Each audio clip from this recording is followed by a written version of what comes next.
नमस्कार मंडळी, स्वागत आहे तुमचं। आज तुम्हाला घेऊन आलेलो एक अशा ठिकाणी जिथे साक्षात ब्रह्मा विष्णू महेश यांचा वास्तव्य आहे।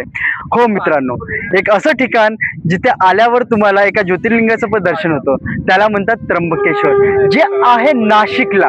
हो मित्रांनो, नाशिकला आपण एक्सप्लोर करूया त्र्यंबकेश्वरला। सृष्टि के जन्म से भी पहले तेरा वास्ते जग रहे अनार। अगर आपको भी त्र्यंबकेश्वर के दर्शन करना हो तो आप मेरे साथ आइए, क्योंकि मैं भी त्र्यंबकेश्वर के दर्शन करने जा रहा हूँ। तो गाइस, फॉलो मी।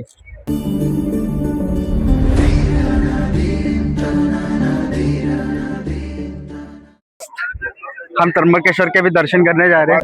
क्या हो दादा, हरिहर चालू है? चालू है। पहिला जी ब्रह्मगिरी ब्रह्मगिरी पण चालू झालं। चला मग ब्रह्मगिरी जाते पहिले।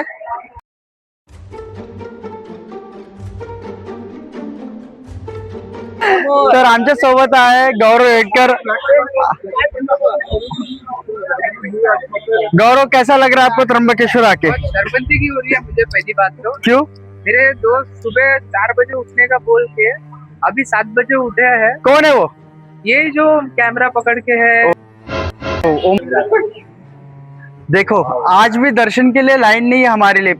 तो है guys, welcome back to my YouTube channel Nitin road diaries मध्ये आपलं सर्वांचं स्वागत आहे। आणि आज आपण त्र्यंबकेश्वरच्या दर्शनाला चाललेलो आहोत। आहे सकाळचा वेळ 7:27 झाले आणि या वेळेस दर्शनाला आपण चाललेलो। आणि पहिली गोष्ट, त्र्यंबकेश्वरला सगळेजण दर्शनाला या, इथे इतकी भीड नाहीये, वातावरणाचा काही विषय नाहीये, तर लवकरात लवकर दर्शन होतो। जसं की बघताय, दर्शन लाईन खाली आहे।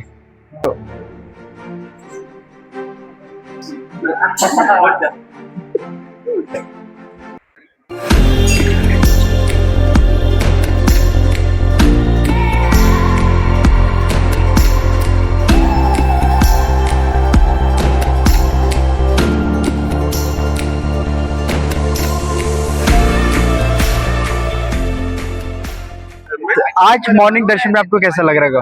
बहुत मजा आ गया। मजा आ गया, आनंद मिल रहा है। बिल्कुल। तो इस ज्योतिर्लिंग की स्थापना किसने की थी, आपको कुछ पता है? नहीं सर, किसने की? छत्रपति शिवाजी महाराज अच्छा, प्रथम, कौन से साल में की थी? 1664।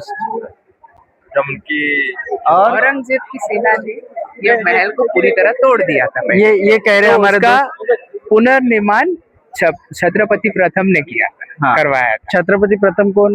हाँ, हाँ। आइए आपको दिखाते हैं पूरी चलिए। डिटेल। मित्रांनो, जर तुम्हाला दर्शनाला यायचं असेल तर सकाळचा वेळ हा खूप चांगला आहे, गर्दी नसते। तुम्हाला कुंडाला स्नान करून तुम्ही इथे दर्शनाला येऊ शकता। तर सकाळच्या 5:30 वाजतापासून तर 9:30 वाजतापर्यंत हे मंदिर चालू असते। आम्ही दोन्ही वेळेस दर्शन केलेलं आहे, आमचं ते सौभाग्य होतं। माझे मित्र धनंजय इथे बसलेले आहेत। काल रात्री आमचं दर्शन खूप घाईमध्ये झालेलं होतं, तर तेवढा काही उत्सुकतापणा होता नाही आमच्यामध्ये। दर्शन केल्यानंतर असं वाटत होतं की पुन्हा एकदा दर्शन केलं पाहिजे, म्हणून आम्ही अर्ली मॉर्निंगला उठलो, फ्रेश झालो। आणखी एवढे छान दर्शन झाले आमचे की अत्यंत छान वाटून राहिलाय। आणखी इथे बसून तर असं वाटून राहिलंय की कुठे स्वर्गामध्ये आलेलं सारखं वाटत आहे। एवढं छान आहे। आणखी ह्याच वातावरणामध्ये आता आम्ही या ब्रह्मगिरी पर्वतला जाणार आहोत। तर हा जो ट्रॅक आहे धनंजय, ब्रह्मगिरी पर्वतचा, हा तरी पण आपला तो 4 ते 5 तासाचा आहे। तर तुला असं वाटते तू करू शकतो? हा? करू शकतो, कारण आपण ऍडव्हेंचर करायसाठीच घरून निघालेलो आहोत है ना? तर 4 ते 5 तासाचा ट्रॅक जो आहे तो आपण आरामात करू शकतो। मग धनंजय, माझं असं म्हणणं होतं की आपण जसं त्र्यंबकला आलेलो, थोडं आपण त्र्यंबकेश्वर बद्दल सांगू शकता? नाही, तर मी तुम्हाला सांगू इच्छितो, हे जे ज्योतिर्लिंग आहे हे ब्रह्मा विष्णू महेश यांच्यावर आहे आणि गोदावरी नदीचं उगमस्थान आहे इथे। तर जे गोदावरी नदीचं उगमस्थान आहे ते गोमुखवरून होतं, जे ब्रह्मगिरी पर्वतला आहे। त्यानंतर पण मंदिराच्या गाभाऱ्यात जे शिवलिंग आहे, ज्याला ज्योतिर्लिंग आपण म्हणतो, तिथून ते पाण्याचं उगमस्थान आहे तिथे पण।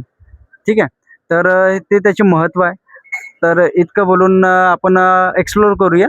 हो, मंदिराची निर्मिती जे आहे ते हेमाडपंथी या शैलीमध्ये आहे आणि हे पूर्ण मंदिर एका काळ्या दगडापासून बनलेलं आहे। आणि जाऊन असं आहे ना, त्याला बनवायला 40 वर्ष लागले आहे ना। त्याच्यात आहे ना पेशवे बदलले। हा, माधवराव पेशवे माधवराव पेशवे। हा, त्यांनी बनवलं पैसे आहे ना हे शाहू महाराजांनी दिले छत्रपती. शाहू महाराजांनी दिलेले. तो मंडळी कैसे लगी आपको त्र्यंबकेश्वर ज्योतिर्लिंग की भव्य यात्रा, कमेंट करके जरूर बताएं और कमेंट में लिखिए हर हर महादेव. तर मित्रांनो, हा व्हिडिओ तुम्हाला कसा वाटला कमेंट करून नक्की सांगा. व्हिडिओ आवडला असेल तर लाईक करा, आपल्या एका ट्रॅव्हल मित्रासोबत तो व्हिडिओ शेअर करा. अशाच प्रकारच्या नवीन नवीन ट्रॅव्हल ब्लॉगसाठी नितीन रोड डायरीजला सबस्क्राईब करायला विसरू नका. तेव्हापर्यंत बघत राहा नितीन रोड डायरीजला आणि बेल आयकनला क्लिक करायला विसरू नका. तर भेटूया नवीन ब्लॉगसाठी. तोपर्यंत हर हर महादेव.